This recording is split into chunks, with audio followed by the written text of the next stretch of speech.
Ballyclare District Historical Memorial Association. The sectarian murder of James Jimmy McCurrie on the 28th of June 1970. James McCurrie, known as Jimmy, was born on the 23rd of March 1925 to parents Robert and Mary. His parents had a total of 5 children: Robert, Jimmy, Ella, Hughie and Mark, and the family lived in Constance Street, Belfast. Robert McCurrie Sr. fought in the First World War. Following that, he worked in the coal quay. His mother Mary had the formidable task of bringing the children up during very difficult times for everyone.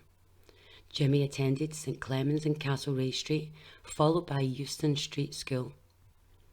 When the Second World War broke out, Jimmy and his brother Robert both joined the British Army. They enlisted in the Royal Irish Rifles. Robert gave the wrong date of birth so that he could join, a common occurrence at the outbreak of war. The army found out about it later and Robert's parents were advised. By this stage, Robert and Jimmy had served their country with honour and distinction, so the army decided that no action would be taken. Jimmy was one of the soldiers who liberated Belfast. It had a lasting impact on him, and when watching television programmes in later years, he always said that it was a lot worse than what the TV showed. He would, however, never talk about it.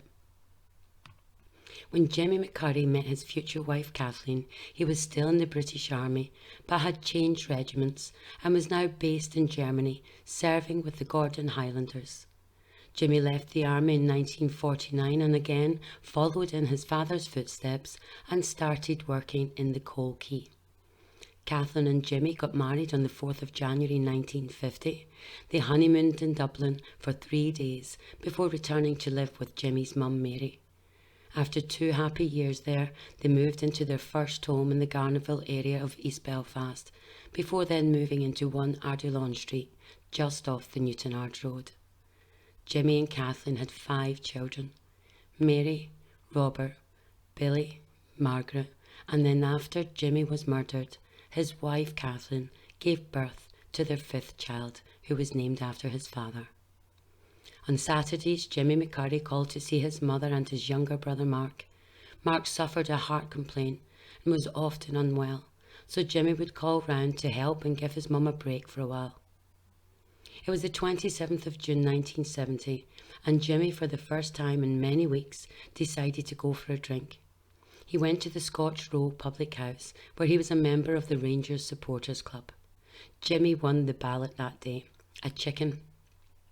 He took it home and had something to eat before returning to Scotch Row, where he met up with his friends Cecil, Billy, Bobby and Eddie, the usual crowd.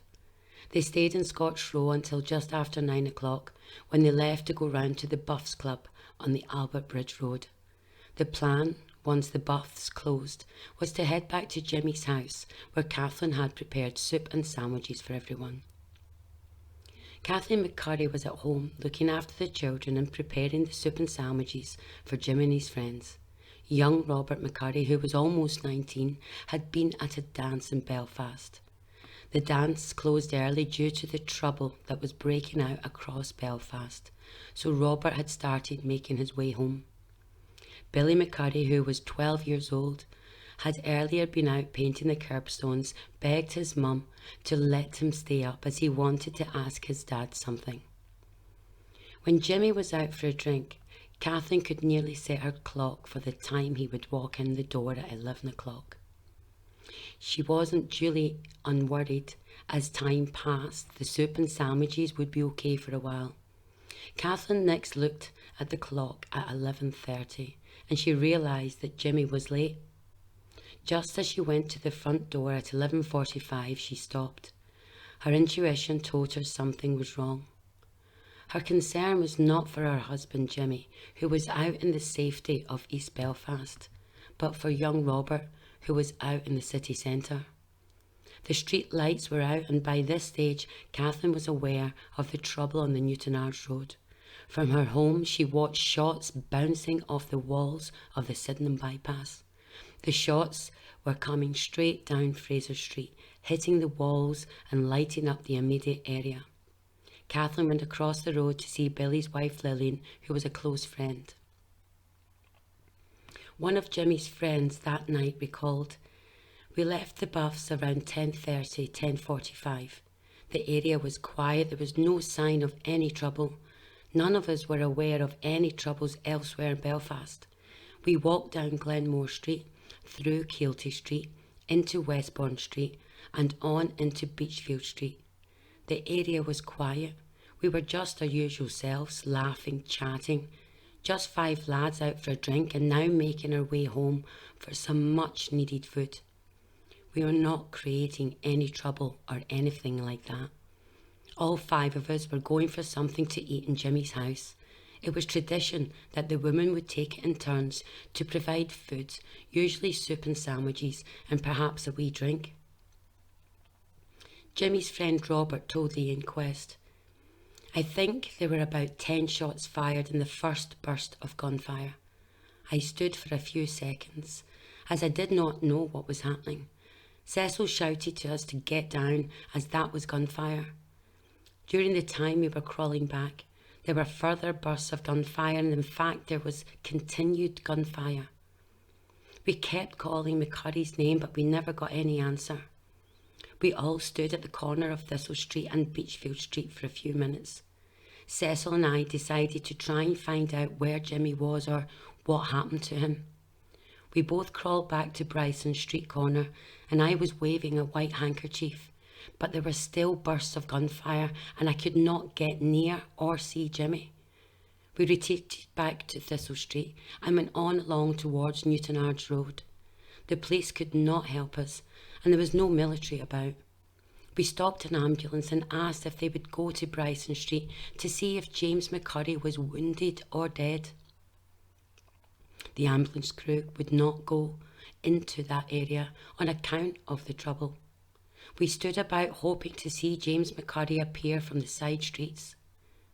About or shortly after 2 a.m, we went back up Thistle Street and on to Beachfield Street, where a lady asked us if I was looking for a man who was shot. I said yes, and she said, "He's in here." I went into the hallway, and there I saw the body of James McCurrie lying on the floor, and there was a mark below his right eye and also marks on the left side of his body. During the time I was in the Bryson Street area, there was about 30 to 40 shots fired at us, and mostly automatic gunfire. I want to say that if we had known there was trouble in the area, we would have went home a different route. But I never heard shots on Saturday night, not until the burst of gunfire which was aimed at us on Bryson Street corner. The inquest also heard that the ambulance did not get to Jimmy McCurrie's aid for some 2 to 3 hours after he had been shot.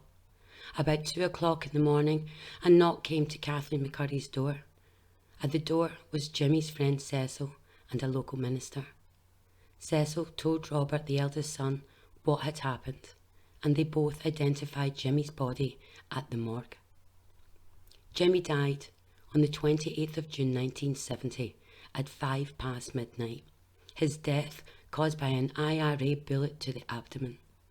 Gunshot wounds were found in Jimmy's torso and both lower limbs, as well as shrapnel wounds found on his face, neck and torso. There is little doubt that as Jimmy lay dying on the ground, the gunmen continued to fire at his defenceless body. Jimmy McCurrie was murdered in cold blood in a random sectarian murder carried out by members of the Provisional IRA. Over that weekend, a total of 6 unarmed Protestants were murdered by IRA gunfire and approximately 28 innocents wounded. Certainly the shots fired earlier that evening from St Matthew's Chapel killed Bobby Ginger Neal, aged 53, a much-loved character in his community, a sheet metal worker by trade and a devoted brother and uncle, was shot and killed by an IRA gunman positioned in St Matthew's Chapel. But it has been impossible to establish the origin of the bullets that killed Jimmy McCurrie or the identity of the gunman who kept help away while he lay dying. Many people in Ulster today are afraid to speak out about how they feel, and they have reason. Some of those who have dared to point a finger have been ruthlessly penalised. James McCurrie's widow was not afraid. She was very, very angry. "What do you think of it?" she asked, "when a man who was in the Royal Irish Rifles and Gordon Highlanders and came through some of the worst campaigns in war can be shot in the street like a dog?" For Jimmy, the bigotry and ethnic hatred that contributed to the troubles of Northern Ireland are over. For those he leaves behind, it goes on. And to them, Jimmy McCurrie is certainly more than a statistic. To his children, Mary, Robert, Billy and Margaret, he was a good and loving father. To his wife, Kathleen, he was everything. We give prayers of strength for the continued fight to get the justice the family truly deserve.